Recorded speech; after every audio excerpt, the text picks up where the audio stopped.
जसपुर में शुरू हुई एनसीसी एयर स्क्वाड्रन की ट्रेनिंग। मुख्यमंत्री साय ने लगाए 25 कैडेट्स को एनसीसी बैच। छत्तीसगढ़ की तीसरी एयर स्क्वाड्रन बनी जसपुर में। एनसीसी से युवाओं को रक्षा क्षेत्र में मिलेगी कैरियर का मौका।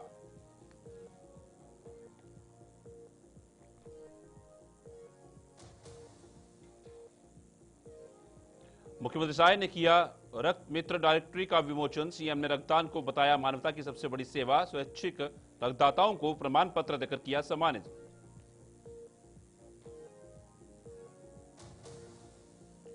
शहीद कौशल यादव की स्मृति में लगेगी भव्य मूर्ति। उप मुख्यमंत्री अरुण साव ने की घोषणा। चौक का सुंदरीकरण और मूर्ति स्थापना। 1 माह में कारगिल शहीद को दी गई सम्मान श्रद्धांजलि। नमस्कार, छत्तीसगढ़ खास खबरें देख रहे हैं आप सब। मैं हूं आपके साथ साहिल खेते। छत्तीसगढ़ के जशपुर जिले के युवाओं के लिए एक बड़ी खुशखबरी है। अब यहां एनसीसी की एयर स्क्वाड्रन शुरू हो गई है। मुख्यमंत्री विष्णुदेव साय ने के प्रयास से जवाहर नवोदय विद्यालय में यह सुविधा शुरू की गई है। यह राज्य की तीसरी एयर स्क्वाड्रन है। मुख्यमंत्री ने 25 विद्यार्थियों को एनसीसी बैच लगाकर पंजीयन की शुरुआत की, जिनमें 13 बालिकाएं शामिल हैं। इससे युवाओं को वायुसेना, पैरामिलिट्री और विभिन्न क्षेत्रों में करियर के बेहतर मौके मिलेंगे। अब जशपुर के छात्र भी उड़ान भरने का सपना साकार कर सकेंगे। मुख्यमंत्री विष्णुदेव साय ने जशपुर जिले के ग्राम बकिया में रक्त मित्र डायरेक्टरी का विमोचन किया और रक्तदान को मानवता की सेवा बताया। उन्होंने कहा कि यह पहल जरूरतमंदों को समय पर रक्त उपलब्ध कराने में मददगार होगी। कार्यक्रम में उन्होंने स्वैच्छिक रक्तदाताओं को प्रमाण पत्र देकर सम्मानित किया और जनता से रक्तदान के लिए आगे आने की अपील की। मुख्यमंत्री ने बताया कि राज्य सरकार स्वास्थ्य सेवाओं के विस्तार के लिए प्रतिबद्ध है। रक्त मित्र डायरेक्टरी में 480 दाताओं की जानकारी दी गई है, जिससे मरीज सीधे संपर्क कर सकते हैं।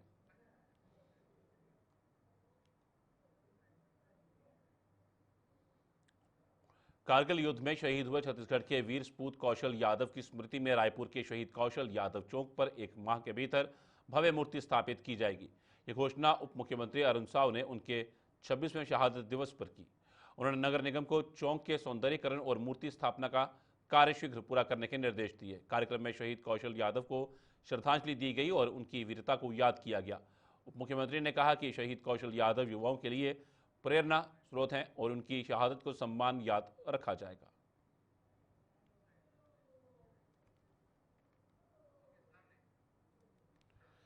छत्तीसगढ़ कांग्रेस अध्यक्ष दीपक बैज ने प्रधानमंत्री नरेंद्र मोदी को पत्र लिखकर उपराष्ट्रपति पद के लिए छत्तीसगढ़ से भाजपा के वरिष्ठ नेता को उम्मीदवार बनाने की मांग की है। उन्होंने लिखा कि राज्य में हमेशा भाजपा को मजबूत समर्थन दिया है, लेकिन उसे केंद्र में सिर्फ एक राज्य मंत्री पद मिला। उन्होंने रमेश बैश, रमन सिंह, ननकी राम कंवर और धर्मलाल कौशिक जैसे नेताओं का नाम लेकर कहा कि ये उपराष्ट्रपति पद के लिए उपयुक्त है। बैश ने यह भी आरोप लगाया कि भाजपा सरकार छत्तीसगढ़ के जल, जंगल और जमीन को उद्योगपतियों को सौंप रही है। और साथ ही आज हमने माननीय प्रधानमंत्री जी को एक पत्र लिखा है कि अभी उपराष्ट्रपति का पद खाली है और छत्तीसगढ़ से किसी भारतीय जनता पार्टी के वरिष्ठ नेताओं को प्रत्याशी बनाना चाहिए। वो इसलिए क्योंकि जब से छत्तीसगढ़ बना है तब से भारतीय जनता पार्टी के 11 में से 10 सांसद हमेशा लोकसभा में प्रतिनिधित्व करते आए हैं और साथ ही कि छत्तीसगढ़ को उसके मुकाबले सिर्फ एक राज्य मंत्री का पद के अलावा कुछ नहीं मिला है। साथ ही वर्तमान भारतीय जनता पार्टी की सरकार ने छत्तीसगढ़ के जल, जंगल, जमीन को भी सौंपने का काम कर रही है अपने निजी चहेते उद्योगपतियों को। तो इस तरह से हमारे पास छत्तीसगढ़ में जैसे देखें कि माननीय रमेश बैस जी 7 बार के सांसद, 3 राज्य के राज्यपाल और माननीय डॉक्टर रमन सिंह जी 3 बार के मुख्यमंत्री, छत्तीसगढ़ के वरिष्ठ नेता, अभी विधानसभा के अध्यक्ष हैं। इसके साथ माननीय ननकीराम कंवर जी, माननीय धर्मलाल कौशिक जी, इस तरह से कई वरिष्ठ नाम। छत्तीसगढ़ के उप मुख्यमंत्री अरुण साव ने कांग्रेस पर पिछड़ा वर्ग को सिर्फ वोट बैंक मानने का आरोप लगाया है। उन्होंने कहा कि कांग्रेस ने कभी भी इनके विकास के लिए ठोस नीति नहीं बनाई। उन्होंने कहा कि भाजपा सरकार शिक्षा, स्वास्थ्य और रोजगार में पिछड़े वर्ग के लिए योजनाएं चला रही है, जिससे उन्हें असली फायदा मिल रहा है। साहू ने कांग्रेस से सवाल किया कि अगर वे पिछड़े वर्ग को लेकर इतनी गंभीर थी तो अब तक उनके लिए क्या किया।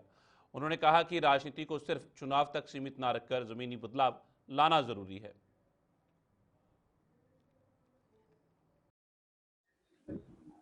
यही प्रश्न आज छत्तीसगढ़ की जनता, देश की जनता कांग्रेस पार्टी से पूछती है कि देश में, प्रदेश में 50-60 सालों तक राज किया कांग्रेस पार्टी ने अन्य पिछड़े वर्ग के लिए क्या किया।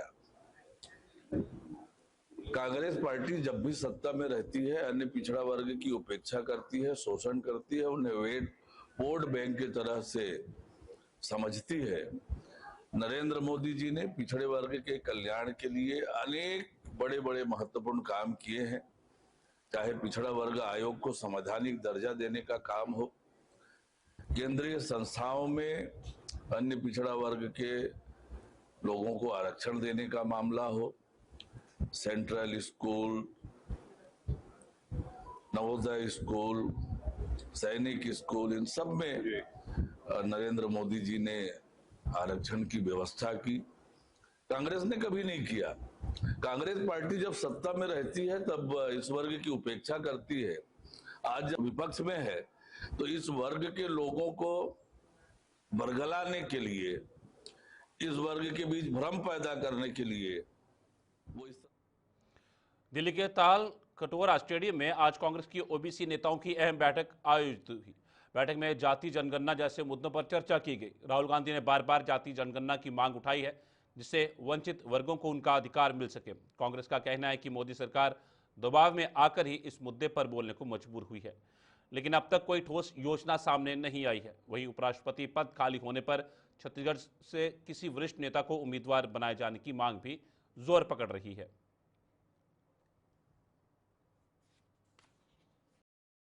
अखिल भारतीय कांग्रेस कमेटी के द्वारा दिल्ली के ताल कटोरा स्टेडियम में देश भर के कांग्रेस के ओबीसी नेताओं की बैठक आयोजित की गई है। जिस प्रकार से जातीय जनगणना कराने की बात की गई है, कांग्रेस के हमारे नेता श्री राहुल गांधी जी जातीय जनगणना को लेकर लगातार आंदोलन करते रहे हैं, लगातार इस मामले को हर मंच से उठाते रहे हैं। उसके बाद विवश होकर मोदी सरकार ने, मोदी मंत्रिमंडल ने देश में जातीय जनगणना कराने की बात कही है, लेकिन अभी तक किसी भी प्रकार का कोई कार्यक्रम सामने नहीं आया। जातीय जनगणना के बाद जो वंचित वर्ग है उसको इसका किस प्रकार से लाभ मिले, इन सब विषयों की मीमांसा करने के लिए कांग्रेस की बैठक आयोजित की। भारतीय जनता पार्टी के लगातार 3 बार से छत्तीसगढ़ में बड़ी संख्या में सांसद चुन के जाते हैं। ऐसे में यदि उपराष्ट्रपति का पद खाली है तो छत्तीसगढ़ के लोगों की अपेक्षाएं हैं कि यहाँ से किसी वरिष्ठ नेता को, किसी वरिष्ठ सांसद को उम्मीदवार बनाया जाए जो कि उपराष्ट्रपति पद का उम्मीदवार हो। तो गलत क्या है? और ये छत्तीसगढ़ के लिए अच्छा है, छत्तीसगढ़ के लोगों के लिए अच्छा है। भारतीय जनता पार्टी को इस पहल का स्वागत करना चाहिए। अपने केंद्रीय नेतृत्व से इस मांग पे उनको। छत्तीसगढ़ व्यापम द्वारा 27 जुलाई को आयोजित आबकारी आरक्षक परीक्षा को शांतिपूर्ण और पारदर्शी तरीके से कराने के लिए कबीरधाम जिले में सुरक्षा व्यवस्था कड़ी कर दी गई है। नोडल पुलिस अधिकारी डीएसपी कृष्ण कुमार चंद्राकर ने परीक्षा ड्यूटी में लगे पुलिसकर्मियों को विशेष प्रशिक्षण दिया। सभी केंद्रों पर महिला और पुरुष पुलिसकर्मी तैनात रहेंगे। मेटल डिटेक्टर से तलाशी ली जाएगी और 30 मिनट पहले केंद्र बंद कर दिया जाएगा। परीक्षार्थियों को हल्के रंग के कपड़े पहनने और चप्पल का ही प्रयोग करने को कहा गया है। अनुशासनहीनता पर सख्त कार्रवाई होगी। जी, अभी व्यापम द्वारा आयोजित 27 तारीख को आबकारी आरक्षक की एक परीक्षा आयोजित की जा रही है। इस अभी व्यापम द्वारा जो है अभी सभी परीक्षाओं के लिए जो नए निर्देश जारी किए गए हैं, इसके तहत सभी परीक्षार्थियों को 2 घंटे पूर्व परीक्षा केंद्र में आना है और सभी परीक्षार्थियों की हैंड मेटल डिटेक्टर और मैनुअल फ्रिस्किंग की जानी है। इसके लिए प्रत्येक केंद्र में एक पुरुष आरक्षक और एक महिला आरक्षक की ड्यूटी पुलिस के द्वारा लगाई जा रही है। साथ ही जो परीक्षा केंद्र का मुख्य द्वार है वो परीक्षा शुरू होने के आधे घंटे पूर्व बंद कर दिया जाएगा। तो सभी परीक्षार्थियों से अपील है कि वे समय रहते हुए परीक्षा केंद्र में पहुंचे। इसके अलावा सभी परीक्षार्थियों के लिए जो है हाफ शर्ट, परीक्षा के दौरान जो है हाफ बाह के कपड़े, चाहे महिला हो चाहे पुरुष हो, अभ्यर्थी सभी को हाफ बाह के कपड़े पहनने हैं। कानों में कोई किसी प्रकार के आभूषण नहीं पहनने हैं। और फुटवेयर के रूप में उनको चप्पल ही पहन करके आना है। इस प्रकार व्यापम द्वारा जो है बहुत कड़े निर्देश दिए गए हैं और इसका पुलिस जो है कड़ाई से पालन कर रही है। सभी अभ्यर्थियों से अपील है कि परीक्षा देने से पहले एक बार वो अपने एडमिट कार्ड में जो निर्देश दिए गए हैं उन निर्देशों का अच्छी तरह से पढ़। राजनांदगांव रेंज के पुलिस महानिरीक्षक अभिषेक शांडलिया ने 25 जुलाई को आरक्षित केंद्र राजनांदगांव का वार्षिक निरीक्षण किया। क्वार्टर गार्ड में सलामी के बाद जनरल परेड में 170 अधिकारी कर्मचारी शामिल हुए। आईजी ने जवानों की वर्दी, टर्नआउट, परेड प्रदर्शन और डॉग स्क्वाड का निरीक्षण किया। अच्छी वर्दी वालों को इनाम मिला, वहीं कमियों पर सुधार के निर्देश दिए गए। एमटी शाखा शस्त्रागार, वस्त्रागार और जिम का भी निरीक्षण किया गया। दरबार में जवानों की समस्याएं सुनी गई और समाधान के निर्देश दिए गए। आईजी ने अनुशासन, फिटनेस और नियमित व्यायाम पर जोर दिया।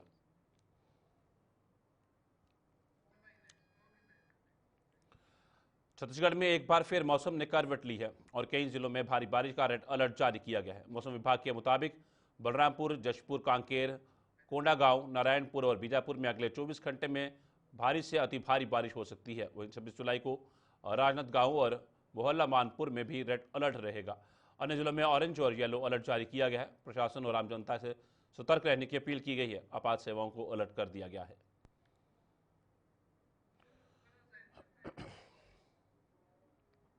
रायपुर के गंज थाना क्षेत्र के एक प्रतिष्ठित होटल में ड्रग्स का सेवन करती एक युवती का वीडियो तेजी से वायरल हो रहा है। वीडियो में वे 500 रुपए के नोट से पाउडर की लाइन बनाकर उसे चाटती नजर आ रही है। इस घटना ने होटल प्रबंधन की भूमिका पर सवाल खड़े कर दिए हैं। पूर्व विधायक विकास उपाध्याय ने सरकार पर निशाना साधते हुए कहा कि राजधानी में ड्रग्स माफिया बेखौफ हो चुके हैं और युवा पीढ़ी को बर्बादी की ओर धकेल रहे हैं। उन्होंने ड्रग्स की सप्लाई चेन पर सरकार से जवाब मांगा है। लगातार रायपुर राजधानी और छत्तीसगढ़ में ड्रग्स और अवैध नशीली दवाइयों को लेकर एक अलग माफिया काम कर रहा है। भारतीय जनता पार्टी की डबल इंजन की सरकार है। आखिर ये ड्रग्स आ कहां से रहा है? कल जिस प्रकार से रायपुर राजधानी के एक होटल में एक लड़की के द्वारा कोकीन लेकर 500 के नोट से लाइन बनाते हुए कोकीन लेने का एक वीडियो वायरल हो रहा है। मैं समझता हूं भारतीय जनता पार्टी की सरकार के संरक्षण में ड्रग माफिया लगातार इस प्रदेश के युवा पीढ़ी, इस प्रदेश के छात्रों को नशे के गिरफ्त में लेते जा रहे हैं। राजस्थान, पंजाब, ओडिशा, ये तमाम वो जगह है जहां भारतीय जनता पार्टी की सरकार है और छत्तीसगढ़ में धड़ल्ले से ड्रग्स आ रहा है। भारतीय जनता पार्टी की सरकार इसको रोकने में नाकामयाब है।